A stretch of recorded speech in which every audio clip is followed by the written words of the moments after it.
بالله من الشيطان الرجيم. بسم الله الرحمن الرحيم. إنا سنلقي عليك قولا ثقيلا إن ناشئة الليل هي أشد وطئا وأقوم قيلا إن لك في النهار سبحا طويلا. عزیز طلباء، آج ہم سبق نمبر 41 سورۃ المزمل آیت نمبر 5 تا 8 پڑھیں گے۔ سب سے پہلے ہم ان آیات کریمہ کی لغوی، صرفی اور ترکیبی حیثیت جانتے ہیں، پھر لغوی ترجمہ، پھر بمحاورت ترجمہ اور مختصر تفسیر ہم پڑھیں گے۔ انا سنلقی علیک قولا ثقیلا، سنلقی علیک فعل فاعل، علیک متعلق بسنلقی، یا ضمیر مفعول بھی ہے۔ قولا یہ مفعول مطلق ہے، موصوف ثقیلا اس کے لیے صفت ہے۔ ان ناشئۃ اللیل، ناشئۃ اللیل مرکب اضافی کرنے کے لیے اسم ہے۔ ہی اشد وطئا، یہ جملہ اس کے لیے خبر واقع ہے۔ مبتدا اشد اس کے لیے خبر اسم تام، مبہم ممیز وطن اس کے لیے تمیز ہے۔ واقع قیل کا عطف اشد وطئا پر ہے، قیلن بھی تمیز واقع ہے۔ ان لک فی النہار سبحا طویلا، لک فی النہار، لک ظرف مستقر خبر مقدم کرنے کے لیے، فی النہار ظرف متعلق بمتعلق ظرف، سبحا طویلا یہ اسم مؤخر کرنے کے لیے۔ انا سنلقی علیک، بے شک سنلقی ہم ڈالنے والے ہیں، علیک تجھ پر، قولا ثقیلا ایک بات وزندار۔ قول بات کو کہتے، ثقیلا کا معنی ہے بوجھل، یعنی ایک قول وزندار۔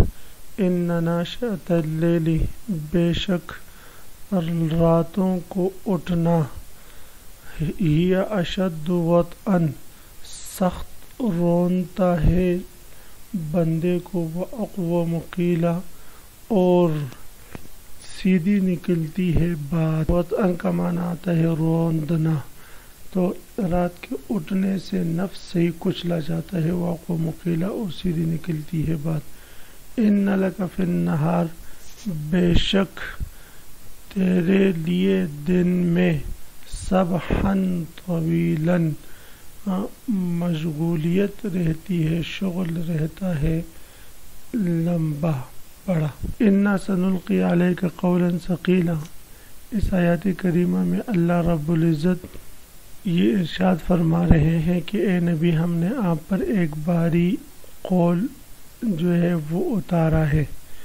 قول ثقیل سے مراد جو ہے قرآن پاک ہے، کیونکہ اس کے بیان کردہ حلال اور حرام، جائز اور ناجائز کے جو حدود ہے دائمی پابندی کے طور پر، یہ چیزیں طبعی طور پر بہاری ہیں، بجوز اس کے کہ جس کے لیے اللہ تعالیٰ اس کو آسان بنا دے، باقی یہ طبعاً جو ہے بہاری محسوس ہوتی ہے۔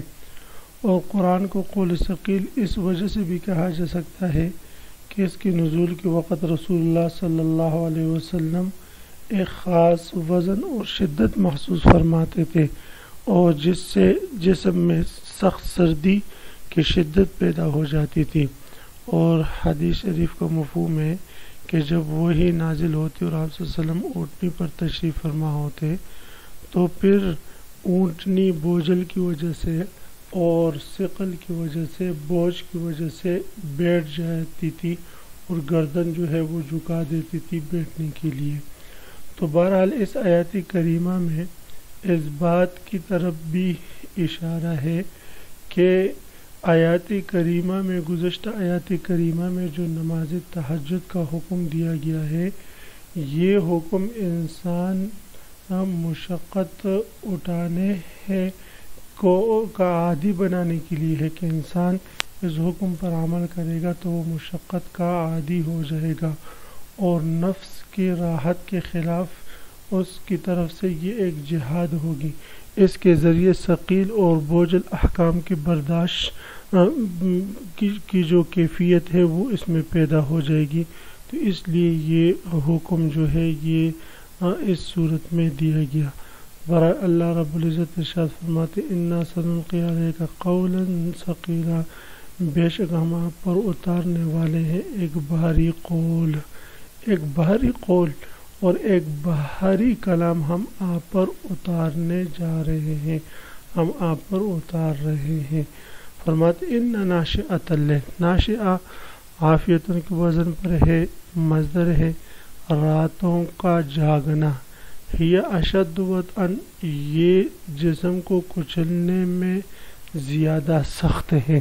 ناشئۃ اللیل یعنی راتوں کو جاگنا، اس معنی کے لحاظ سے لفظ کا لغوی معنی ہوگا کہ راتوں کا جاگنا تہجد کے لیے اٹھنا، تو تہجد کے لیے اٹھنا یہ نفس کی خواہشات کو کچل دے دیتا ہے۔ ابن کیسان رحمہ اللہ تعالیٰ نے فرمایا کہ آخری رات کے قیام کو ناشئۃ اللیل کہا جاتا ہے۔ ابن زید رحمہ اللہ تعالیٰ نے فرمایا کہ رات کے جس حصے میں بھی کوئی نماز پڑھی جاوے تو وہ ناشئۃ اللیل شمار ہوتی ہے۔ حضرت حسن بصری رحمہ اللہ تعالیٰ نے فرمایا عشاء کی نماز کے بعد ہر نماز ناشئۃ اللیل میں داخل ہے۔ ابن ابی ملیکہ رحمہ اللہ نے فرمایا کہ حضرت عبداللہ ابن عباس رضی اللہ تعالیٰ عنہ سے مروی ہے کہ ناشئۃ اللیل کے معنی پوچھے تو انہوں نے فرمایا کہ اللیل کلھا ناشئۃ، کہ لیل پورا کا پورا ناشئہ ہے، یعنی رات کے ہر حصے کی نماز ناشئۃ اللیل میں داخل ہے۔ بہرحال بہت سارے اقوال ہیں، حقیقت یہ ہے کہ قیام اللیل اور ناشئۃ اللیل کا مفہوم اصل میں عام ہے، رات کے کسی بھی حصے میں جو نماز پڑھی جاوے اس پر دونوں لفظوں کا اطلاق ہو سکتا ہے، خصوصاً جو نماز عشاء کے بعد ہوں، جیسے کہ حضرت حسن بصری رحمہ اللہ تعالیٰ کا قول ہے۔ بہرحال سو کر اٹھنے کے بعد جو نماز پڑھی جاتی ہے وہ ناشئۃ اللیل کے زیادہ قریب ہے، اور یہی ہمارے اکابر و ہمارے اسلاف کی عادت ہے۔ ایسی نماز ہی اشد وطئن، وطئن وہ کہ فتح اور تا کے سکون کے ساتھ، اس کا مطلب یہ ہے کہ جسم اور خواہشات کو روندنے اور کچلنے کے لیے ہی اشد، یہی نماز بہت زیادہ سخت ہے۔ تو اس اعتبار سے مطلب یہ ہوگا آیت کریمہ کہ رات کی نماز نفس کشی اور نفس کو کچلنے میں بہت معین ہے، بہت معین ہے، یعنی نفس کو قابو رکھنے اور ناجائز خواہشات پر آنے سے رکنے میں نماز تہجد سے بڑی مدد ملتی ہے۔ اور یہ رات کا کڑا ہونا اقوم قیلہ، زیادہ مستقیم بات کا باعث ہے، درست بات کا باعث ہے۔ اس کا ایک مطلب تو عام یہی بیان کیا جاتا ہے کہ رات کے اٹھنے میں ایک فائدہ تو یہی بیان ہوا کہ اشد وطئن، نفس کے خواہشات ختم ہو جاتے۔ دوسرا فائدہ، دوسری حکمت اس میں یہ کہ اقوم قیلہ، انسان جو نماز پڑھتا ہے اور جو تلاوت کرتا ہے وہ اپنی تقویت سے اور بیداری سے تیقظ سے پڑھ رہا ہوتا ہے، دھیان غور و فکر کی کو اس کو جو ہے توفیق ملتی ہے، یا وہ اقوم قیلہ یا بات کی درستگی کی اس کو توفیق ملتی ہے۔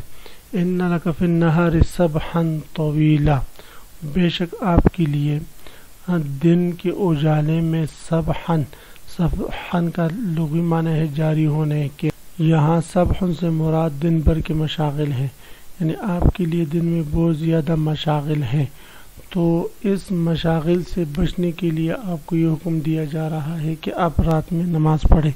تو اس میں قیام اللیل کی ایک تیسری حکمت اور مصلحت بیان ہوئی کہ یہ حضرت صلی اللہ علیہ وسلم اور پوری امت کے لیے عام ہے، اور یہ کہ دن میں تو رسول اللہ صلی اللہ علیہ وسلم اور اس طرح دوسرے سبھی حضرات کو بہت مشاغل چلنے پھرنے کے رہتے ہیں، تو فارغ اوقات میں عبادت جو ہے وہ بڑی دل لگی سے ہوتی ہے، اور عبادت کی طرف انسان کی رغبت بھی ہوتی ہے، توجہ بھی ہوتی ہے، تو اس لیے فرمایا ان لک، بے شک آپ کے لیے دن میں سبحن مشغولیت ہے طویلا لمبی، رات کو فارغ ہوتے ہیں تو رات کو صحیح دل لگا کر نماز پڑھیں۔